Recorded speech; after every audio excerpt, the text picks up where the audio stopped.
আমাকে আমার বাবার শালার সাথে বিয়ে দেওয়ার জন্য প্রচুর চাপ দেয়া হয়, যেটা আমি কিছুতেই মেনে নিতে পারছিলাম না। আমার বাবার শালা সম্পর্কে সে আমার মামা হয়, যদিও সে আমার সৎ মায়ের ভাই, তবুও সম্পর্কে তো সে আমার মামাই হয়। আর এরকম সম্পর্কেও যে বিয়ে দেয়া যায়, এটা আমি কখনো ভাবতেও পারিনি। যদিও আমার বয়স ছিল অনেক কম, মাত্র 15 বছর বয়সী ছিলাম আমি। আমার বাবা আমার মাকে ভালোবেসে বিয়ে করেছিল। খুব সুখের একটা সংসার ছিল তাদের। আমার মায়ের থেকে শুনেছি, তাছাড়া পাড়া প্রতিবেশী, আত্মীয়স্বজনদের কাছ থেকেও জেনেছি। আমার বাবা-মা খুব সুখেই দিন পার করত। কিন্তু আমি পৃথিবীতে আসার পরপরই আমার বাবা কেমন যেন একটা পরিবর্তন হয়ে যায়। আমি জন্মানোর পর আমার বাবা মাকে বলেন যে, "তুমি মেয়েকে নিয়ে কিছুদিন তোমার বাপের বাড়িতে থেকে এসো।" অর্থাৎ মাকে তার বাপের বাড়িতে পাঠিয়ে দেন। আমাদেরকে দূরে পাঠিয়ে দিয়ে বাবা নিজের মতো করে থাকতে শুরু করেন। তবে নানা বাড়িতে আমার এবং মায়ের সব ভরণ-পোষণ বাবা নিজেই দিতেন। শুধুমাত্র সে আমাদের সাথে থাকতেন না। এর মাঝে আস্তে, আস্তে সে কেন জানি না আমার মাকে সহ্যই করতে পারেন না। মোট কথা মাকে ২ চোখে সহ্য করতে পারতেন না। আর ঠিক সেই কারণেই আমাকে আর মাকে নানু বাড়িতে পাঠিয়ে দেয়। আমার মা অনেকবার তার সংসারে ফেরত যেতে চায়। কিন্তু বাবা সবসময় একটা কথাই বলতেন, "তুমি যেখানে আছো ভালো আছো। তুমি ওখানেই থাকো, বাড়িতে আসতে হবে না। তোমাদের যাবতীয় যা খরচ লাগে আমি পাঠিয়ে দিব।" এভাবেই চলছিল বাবা এবং মায়ের সংসার। এর মাঝে হঠাৎ একদিন মা জানতে পারেন যে বাবা দ্বিতীয় বিয়ে করেছেন। এই কথা শুনে আমার মা এতটাই কষ্ট পান যে সে খুব অসুস্থ হয়ে পড়েন।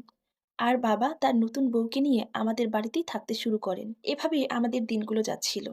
এর কিছু মাস পর জানতে পারি আমার বাবা আবার বিয়ে করছে। অর্থাৎ আমার বাবার এখন ৩ টা বউ। সে তার ৩য় বউকেও বাড়িতে নিয়ে এসেছেন। তার ২ বউ একসাথে থাকেন। প্রচুর ঝগড়া ঝামেলা হয় ২ বউয়ের মাঝে। এইসব কথা আমরা পাড়া প্রতিবেশীদের থেকে জানতে পারি যে আমার বাবার সংসারে প্রচুর অশান্তি হয় সবসময়।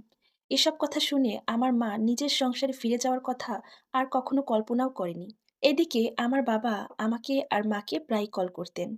এমনকি আমাদের ভরণ-পোষণের দায়িত্ব এখনো বাবাই পালন করতেছেন।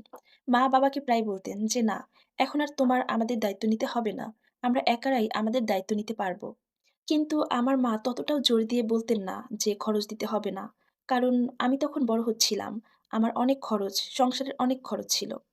কিন্তু মা বলতেন যে, "দিতে হবে না, আমরা আমাদেরটা চালাতে পারবো।" তবে আমার বাবা আমাদের সব খরচ দিতেন, সাথে আমাদের সাথে যোগাযোগও রাখতেন। তো এভাবে দেখতে, দেখতে আমার যখন ১৫ বছর বয়স হলো, তখন একদিন আমার বাবা মাকে কল করে বলে যে, "দেখতে, দেখতে তো মেয়েটাও বড় হয়ে গেল। ওকে তো বিয়ে দিতে হবে। আর ও যেহেতু আমার মেয়ে, ওকে বিয়ে দেওয়ার সমস্ত দায়িত্ব তো আমার। এখন আমি আমার মেয়ের বিয়ে যেখানে ঠিক করব সেখানেই দিব। এতে তুমি কিছুই বলতে পারবে না।" বাবা আমাকে এক প্রকার জোর করে সেখানে বিয়ে দিতে চাচ্ছেন। কিন্তু আমি তখনও জানতাম না যে আমার বাবা কার সাথে আমার বিয়ে ঠিক করছে।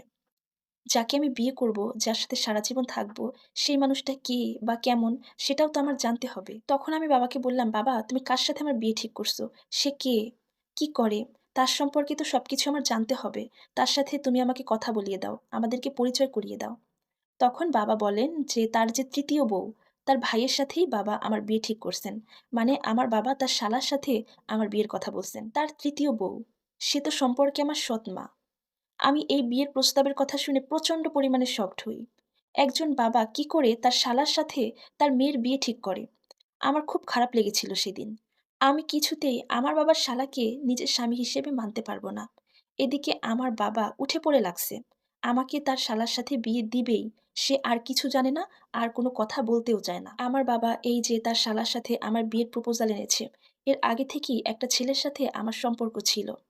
তো ওই ছেলেকে আমি সম্পূর্ণ কথা খুলে বলি যে আমার বাবা তার শালার সাথে আমাকে বিয়ে দিতে চায়। তখন আমার বয়ফ্রেন্ড বিয়ে করতে রাজি হয়। আর আমিও তাকে বিয়ে করতে চাই। আমার বয়ফ্রেন্ডের সাথে আমার মাও আমাকে বিয়ে দিতে চায়। আমি আমার বাবার এই জোরপূর্বক সিদ্ধান্তের জন্য এক প্রকার বাধ্য হয়ে নিজেকে বাঁচানোর জন্য এই পথটা বেছে নিয়েছি। এখন এই সবকিছু যদি আমার ভুল হয়, অন্যায় হয়, তাহলে আমার আর কিছুই করার নেই। সবকিছু আল্লাহর হাতে। কারণ আমি আমার মামাকে কখনোই নিজের স্বামী হিসেবে গ্রহণ করতে পারব না। আর এই সম্পূর্ণ স্টোরির সাথে আমার বাস্তব জীবনের কোনো মিল নেই। ধন্যবাদ।